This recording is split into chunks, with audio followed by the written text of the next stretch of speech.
нема многу луѓе, бегалците и луѓе кои бараат азил во Македонија. До денес мислам да е бројка околу 230 души кои бараат азил, ама најголем број од тие се замина након неколку дена или недела, така да нема голем број на луѓе. Има еден значаен број, мада и тоа не е многу голем од бегалците од Косовската криза.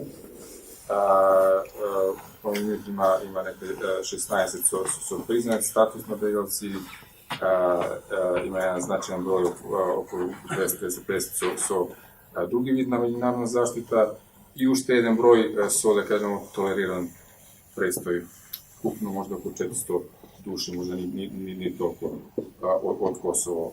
И е време да се за нив најде неко решение.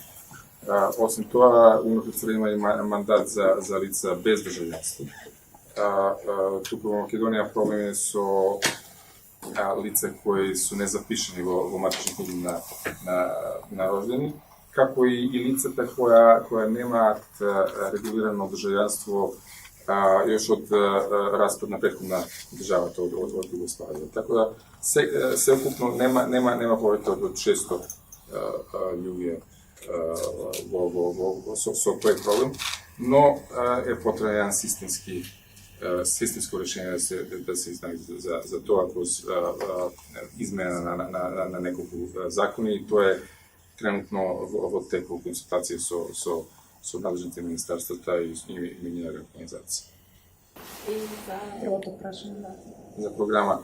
Се надевам дека програма ќе биде добра основа за студентите да стекнат неопходна знања за ова прашање, да во иднина не само како можда некој од нив како припадник на некои државни органи кои го одлучуваат о прашање за бегалците, него и можда како носители на битни државните функции или битни функции во општество, како да кажеме освештени граѓани кои за овие врло битни проблеми во современ свет.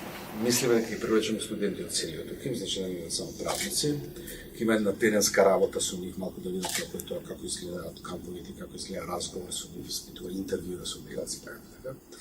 Важно е од една страна да се развие тој легалистички дискурс и чувство да се сетиме за трагедијата, страдањето на тие луѓе, врзано за стандардите на народот. Од друга страна се соочите сами со себе и со собствените предрасуди и стравови, кога целиот проблем бегалци ние не стигнавме всушност да го елаборираме на правен аспект. Тоа почна да биде окупација, исламизација, вакви проблеми, тероризам во Македонија. Се тоа отиде во некоја странична линија на колективни стравови и наши персонални, може би не само наши, али кај нас уште една спирала на популистичка политика, и тоа едноставно немавме време да расправаме за правни стандарди.